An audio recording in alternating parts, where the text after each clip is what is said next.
예배를 준비하시는 마음으로 함께 찬양하겠습니다. 찬송가 381장입니다.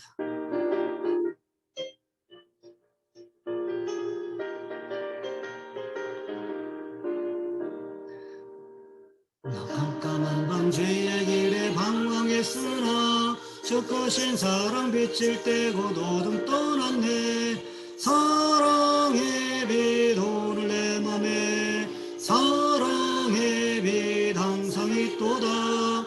내가 예수 믿고 죄짐 벗은 후 마음속에 항상 그 빛 있도다. 저 검은 구름 하늘 덮고 풍랑이 일어나 온 세상 깜깜하여도 내 맘에 빛 있네. 사랑의 빛 오늘 내 맘에 사랑의 빛 항상 있도다. 내가 예수 믿고 죄짐 벗은 후 마음속에 항상 그 빛 있도다. 나빛 가운데 행할 때에 주 함께하니 이 어두운 세상 등지고 나 전진하리라. 사랑의 빛 오늘 내 맘에 사랑의 빛 항상 있도다. 내가 예수 믿고 죄짐 벗은 후 마음속에 항상 그 빛 있도다.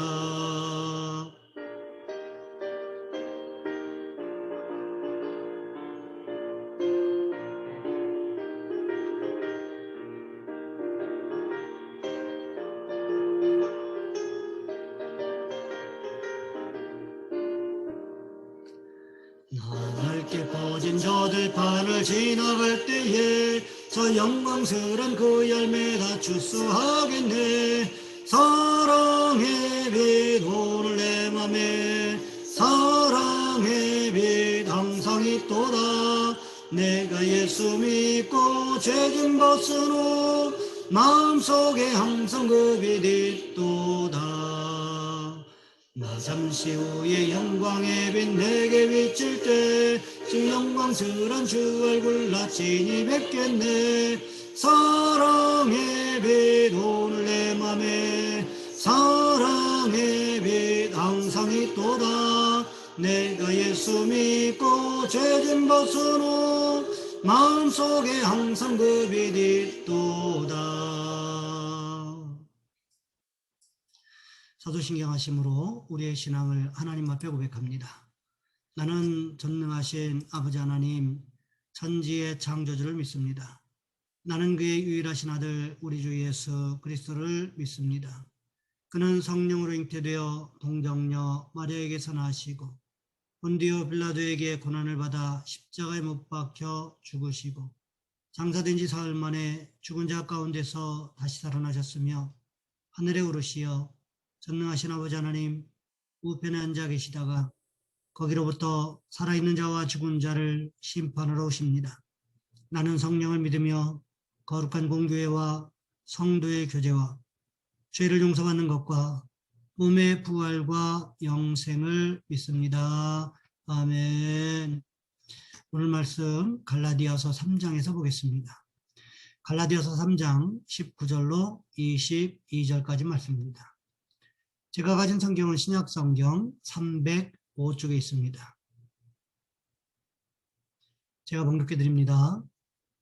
그런즉 율법은 무엇이냐? 범법함으로 더하여진 것이라. 천사들을 통하여 한 중보자의 손으로 베푸신 것인데 약속하신 자손이 오시기까지 있을 것이라. 그 중보자는 한편만 의한 자가 아니나 하나님은 한 분이시니라. 그러면 율법이 하나님의 약속들과 반대되는 것이냐? 결코 그럴 수 없느니라. 만일 등이 살게 하는 율법을 주셨더라면 의가 반드시 율법으로 말미암았으리라. 그러나 성경이 모든 것을 죄 아래 가두었으니 이는 예수 그리스도를 믿음으로 말미암는 약속을 믿는 자들에게 주려 함이라. 아멘.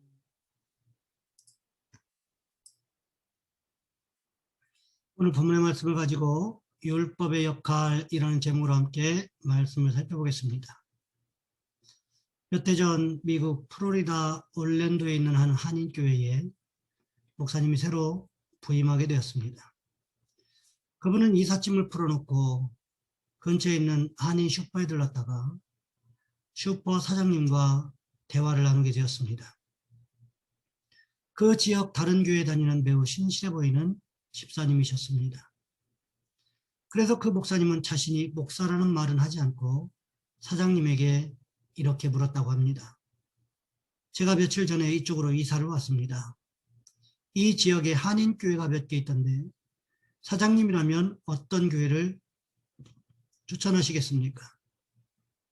그러자 슈퍼 사장님은 어느 교회는 목사님의 설교가 좋고 어느 교회는 교육 시스템이 잘 되어 있고 어느 교회는 이런 부분이 좋다고 하면서 우리 지역에 있는 교회는 다 좋은 교회입니다. 어느 교회를 가셔도 괜찮습니다. 딱 한 교회만 빼고 말입니다. 라고 말했다고 합니다. 그런데 공교롭게도 그 한 교회가 그 목사님이 부임하게 된 교회였다고 합니다. 그 목사님도 자신이 부임하게 된 교회에 문제가 있다는 사실을 모르고 온 것은 아니었습니다. 교회 내부적으로 갈등과 다툼이 있다는 사실을 알고 있었습니다. 그런데 신실해 보이는 이웃교회 집사님에게 그런 이야기를 들으니 마음이 굉장히 무거웠습니다. 드디어 부임 후 첫 예배를 드리는 날이 되었습니다. 성도들도 새로 오시는 담임 목사님에 대한 기대감을 안고 평소 예배 때보다 많이 모였습니다. 그런데 교회 입구에 들어서는 성도들마다 다들 깜짝 놀랐습니다. 누군가 예배당 입구에 붙어있던 교회 간판을 톱으로 잘라 교회라는 글자를 없애버렸기 때문이었습니다. 교인들 입장에서는 새로운 목사님이 첫 설교를 하는 중요한 날에 이런 불미스러운 일이 생겼으니 얼마나 놀라고 걱정스러웠겠습니까? 뒤숭숭하고 불안한 분위기 속에서 예배가 시작되었습니다. 그런데 이게 웬일입니까? 목사님이 설교를 시작하자마자 간판 이야기를 꺼내시면서 그 간판을 자신이 잘랐다는 것입니다. 성도들은 다들 어리둥절했습니다. 그러면서 목사님은 자신이 이 동네에 처음 와서 만난 슈퍼 사장님의 이야기를 전했습니다. 우리는 이것을 교회라고 믿고 이렇게 모였는데 이웃교회 성도님은 이것이 교회가 아니라고 생각하는 것 같습니다. 교회라는 것은 모름지기 사람들에게 소망을 안겨주는 곳이어야 하는데 우리 교회는 사람들에게 소망을 안겨주는 곳이 아닌 절망을 안겨주는 곳이라고 알려져 있으니 이곳이 어떻게 교회입니까? 길을 잃고 헤매는 사람들에게 이정표를 제시해 주어야 하는 교회가 정작 자신이 길을 잃고 헤매고 있으니 누구에게 길을 알려줄 수 있겠습니까? 우리는 이것이 교회라고 모였지만 실상은 교회가 아닌 것 같습니다. 그래서 제가 교회라는 간판을 잘라버렸습니다. 성도들은 아무 말도 할 수 없었습니다. 그러면서 그 목사님은 우리가 교회라는 간판을 붙일 수 있으려면 교회의 주인 되신 하나님의 뜻에 따라 제대로 해봐야 합니다. 만약 그럴 수 없다면 우리는 교회라는 이름 대신 신목교나 클럽과 같은 다른 이름을 찾아봐야 할 것입니다. 라고 덧붙였습니다. 그렇습니다. 우리가 모이는 교회가 진정한 교회가 맞다면 또한 진정한 교회가 되기를 바란다면 우리는 교회의 주인 되신 하나님의 뜻이 무엇인지 묻고 또 물어야 합니다. 그래서 하나님의 뜻에 따라 교회를 세워가야 합니다. 그렇지 않다면 아예 간판을 바꿔야 합니다. 생각해 보십시오. 약국이란 간판을 보고 약을 사러 들어갔는데 약은 안 팔고 엉뚱한 생선만 팔고 있다면 어떻게 하겠습니까? 황당할 것입니다. 약국은 약국의 역할을 감당해야 하고 교회는 교회의 역할을 감당해야 합니다. 교회의 주인 되신 하나님이 교회를 통해 어떤 일을 의도하셨는지 그 뜻에 깊이 집중해야 합니다. 오늘 본문에도 보시면 바로 그런 이야기를 하고 있습니다. 하나님께서 주신 율법의 역할이 무엇인지에 대해서 가르쳐주고 있다는 거지요. 그렇다면 하나님께서 주신 율법의 역할은 무엇이었습니까? 첫 번째로 율법은 죄에 대하여 깨닫게 하시기 위하여 주셨다는 것입니다. 사도 바울은 갈라디아서 3장 15절부터 18절까지 해서 아브라함을 통해서 주신 하나님의 은혜에 대해서 설명했습니다. 결론은 무엇이었습니까? 하나님께서 아브라함에게 주신 은혜를 430년 후에 주어진 율법이 폐기할 수는 없다는 것이었습니다. 모세를 통하여 주신 율법이 중요한 것이긴 하지만 그럼에도 불구하고 모세의 율법이 아브라함의 은혜를 폐기할 수는 없다는 것을 강조하고 있다는 거지요. 그러면서 오늘 본문에 들어서서 율법의 역할에 대하여 한 가지 우리에게 가르쳐주고 있습니다. 오늘 본문 19절 말씀해 보시면 이렇게 기록하고 있습니다. 그런즉 율법은 무엇이냐? 범법함으로 더하여진 것이라.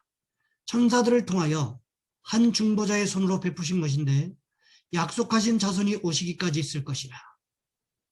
율법을 왜 주셨다고 기록하고 있습니까? 범법함으로 주어졌다는 거지요. 즉 법을 어겨서 죄를 짓는 행위를 했기 때문에 주어진 것이라고 말하고 있습니다.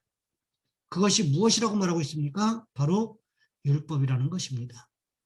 로마서 7장 7절 말씀해 보시면 사도 바울은 이렇게 말하고 있습니다. 그런즉 우리가 무슨 말을 하리요? 율법이 죄냐? 그럴 수 없느니라.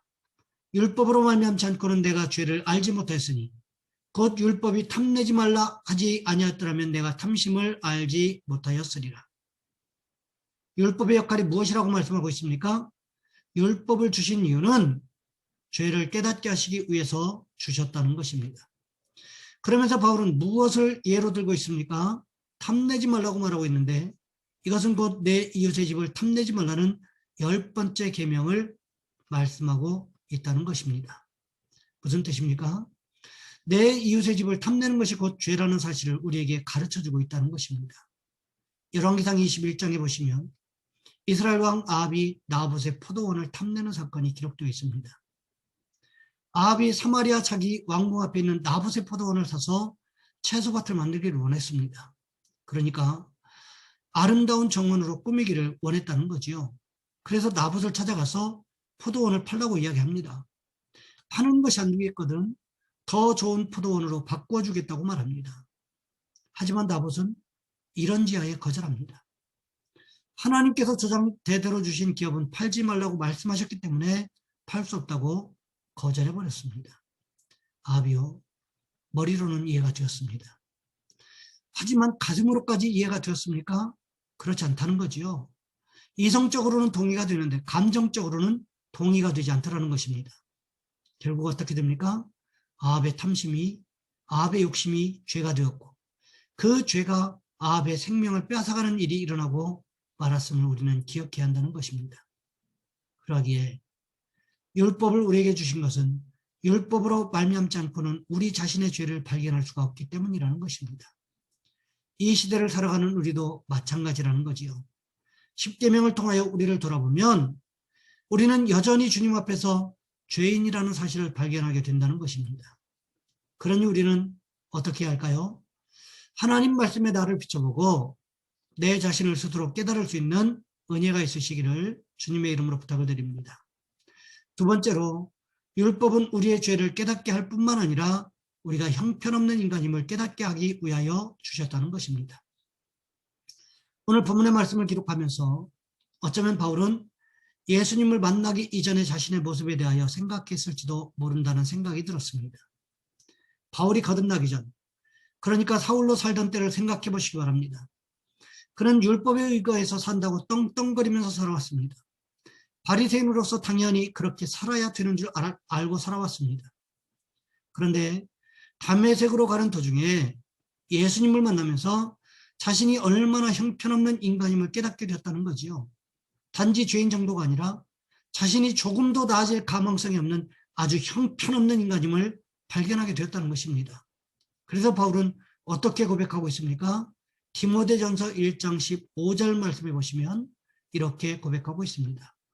밑보다 모든 사람이 받을 만한 이 말이요. 그리스도 예수께서 죄인을 구원하시려고 세상에 임하셨다 하였도다. 죄인 중에 내가 괴손이라. 바울은요, 태어나면서부터 바리새인이었습니다. 거기에다가 그 당시 최고의 율법학자였던 가말리엘 문화에서 율법을 배웠습니다. 그러니 율법에 대해서는 거의 전문가라고 해도 과언이 아닐 정도였다는 거지요. 바울은요, 율법에 대해서만큼은 어느 누구보다도 잘 알고 있다고 자신했을 것입니다. 그래서 무슨 일까지도 벌입니까? 스데반 집사를 돌로 쳐 죽이는데 가장 앞장서고 있지 않았습니까? 사도행전 7장 57절과 58절 말씀해 보시면 이렇게 기록하고 있습니다. 그들이 큰 소리를 지르며 귀를 막고 일제히 그에게 달려들어 성 밖으로 내치고 돌로 칠세 증인들이 옷을 벗어 사울이라 하는 청년의 발 앞에 두니라. 사울이 옷을 맡았다고 하는 것은 사울이 스데반 집사님을 처형하는데 주동자였음을 말하고 있는 것입니다. 이것은 곧 사울이 먼저 돌을 들어 스데반 집사님을 치는 역할을 맡았음을 이야기하는 것이기도 하다는 거지요. 생각해 보시기 바랍니다. 사도 바울이 갈라디아 지역에 와서 교회를 개척하고 복음을 전하고 있지만 자신이 스데반 집사님을 돌로 쳐 죽인 사건을 잊어버릴 수가 있었겠습니까? 그렇지 않았을 것입니다. 어쩌면 스데반 집사님이 돌에 맞아 죽어가면서 했던 그 용서의 기도는 사울을 충격의 도가니에 빠지게 만들었을 것입니다. 그럼에도 불구하고 자신은 올바른 길을 가고 있다고 생각하여 다메섹까지 원정 가서 예수 믿는 사람들을 체포하기 위해서 대제사장들에게 공문을 받아가지고 가고 있지 않았습니까? 이쯤 되면 사울이 어떤 생각을 가지고 이런 일을 해왔었는지를 알 수 있지 않겠습니까? 자신을 율법의 수호자 또는 율법을 통한 심판자 정도로 여기고 행동하지 않았을까 하는 추측을 해보게 됩니다. 그런데 나중에 복음을 깨닫고 보니까 스데반 집사 순교 사건과 다메섹 도상에서 주님 만난 사건이 자신을 얼마나 부끄럽게 하는지, 그때는 자랑스럽게 했던 일들이 자신이 정말 형편없는 인간임을 증언해 주는 사건이 되어버렸다는 거지요. 그렇습니다. 율법은 결국 무슨 역할을 하는 것입니까? 우리의 죄를 깨닫게 하여 우리가 얼마나 형편없는 인간인가 하는 것을 깨닫게 하는 역할을 한다는 거지요. 그러니 우리도 이 사실을 기억하여 율법으로는 우리의 죄성을 발견하는 모습이 있으시기를 주님의 이름으로 부탁을 드립니다. 마지막으로 율법은 구원의 필요함을 깨닫게 하기 위하여 주셨다는 것입니다. 오늘 본문 21절과 22절 말씀을 보시면 이렇게 기록하고 있습니다. 그러면 율법이 하나님의 약속들과 반대되는 것이냐? 결코 그럴 수 없느니라. 만일 등이 살게 하는 율법을 주셨더라면 의가 반드시 율법으로 말미암았으리라. 그러나 성경이 모든 것을 죄 아래에 가두었으니 이는 예수 그리스도를 믿음으로 말미암는 약속을 믿는 자들에게 주려 함이라. 21절에서는 율법과 하나님의 약속들이 절대로 반대가 될 수 없음을 말씀하고 있습니다. 그러면서 계속해서 22절 말씀에서 무엇을 말씀하고 있습니까? 성경이 모든 것을 죄 아래에 가두었다. 이렇게 이야기하고 있습니다.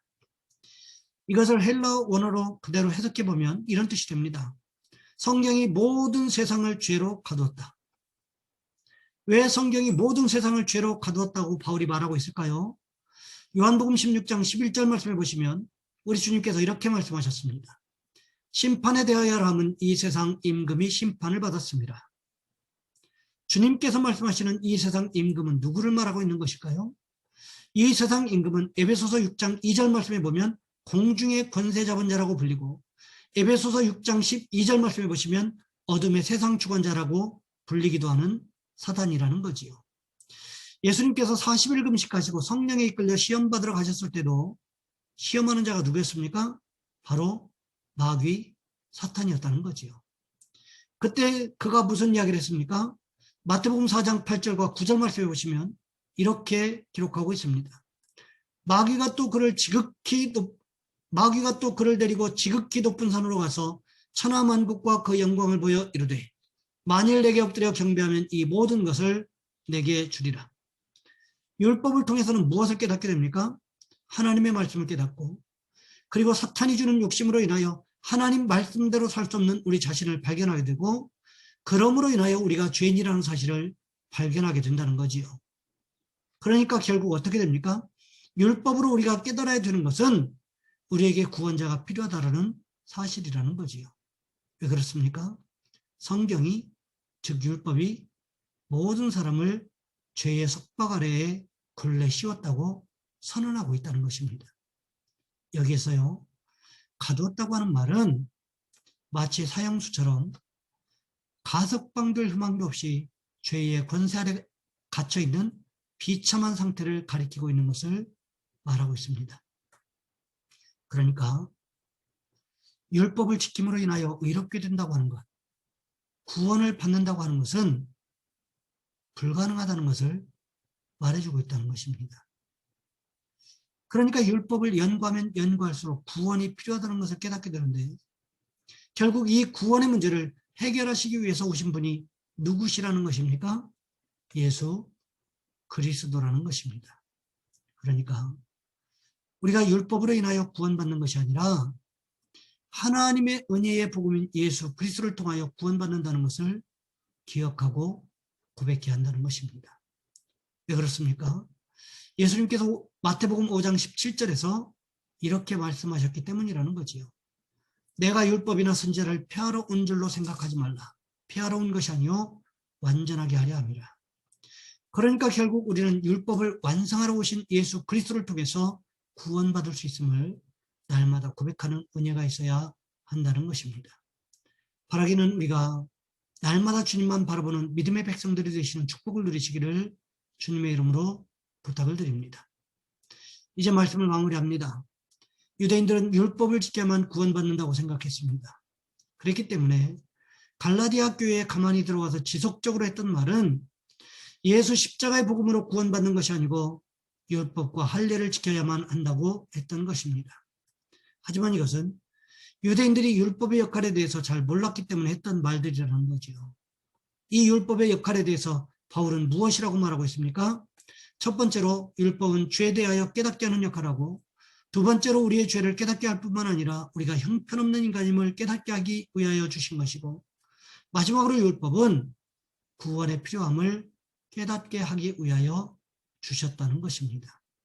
그러기에 우리는 하나님께서 율법을 왜 주셨는가 하는 것을 잘 깨닫고, 율법으로는 우리의 행실을 돌아보고 주님의 십자가의 은혜가 필요함을 날마다 고백하는 은혜가 있으시기를 주님의 이름으로 부탁을 드립니다. 이 시간 우리 한 목소리 함께 기도하겠습니다. 하나님 우리를 도와주셔서 우리가 정말로 오직 예수 그리스도만 바라보고 예수 십자가의 은혜를 의지할 수 있는 믿음을 허락하여 주옵소서. 함께 기도합니다. 사랑의 하나님, 우리를 도와주시기를 원합니다. 율법으로는 우리가 죄 아래 있고 죄인이라는 사실을 깨닫게 하고, 율법을 완성하러 오신 우리 주님으로 인하여 우리가 구원받을 수 있음을 이 시간 율법의 역할이라는 제목으로 살펴보았습니다. 주여 우리를 도와주셔서 우리도 하나님 말씀 앞에 겸손해질 수 있도록 도와주시옵시고, 오직 예수 그리스도만 따라갈 수 있는 믿음의 사람들이 되게 하여 주시옵소서. 우리 주 예수 그리스도의 이름으로 감사하며 기도하옵나이다. 아멘. 찬송가 397장입니다.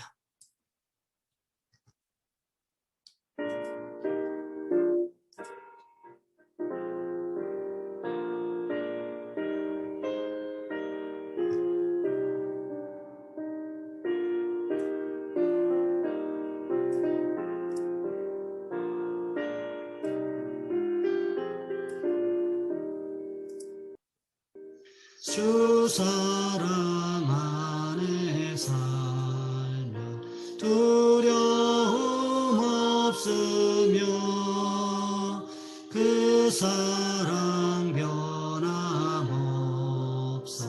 늘 마음 편하다.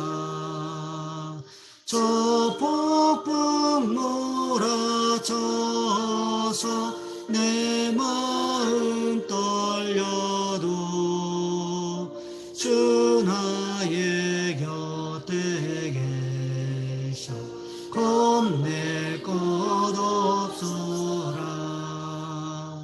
주 나의 목자시니 부족함 없으며 주 인도하는 대로 늘 따라가리라.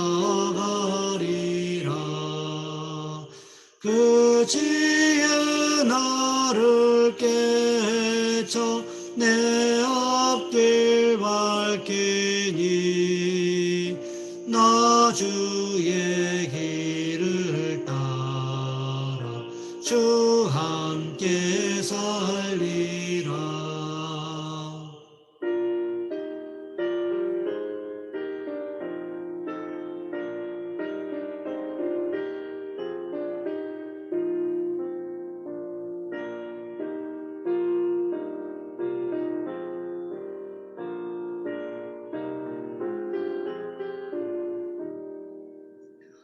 저 넓고 푸른 들판 내 앞에 열리고 그 검은 구름 거쳐 새하늘 보인다.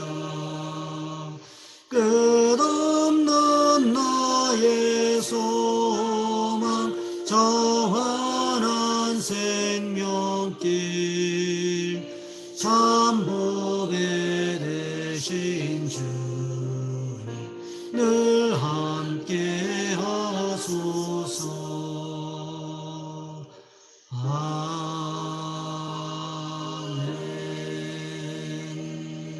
아멘.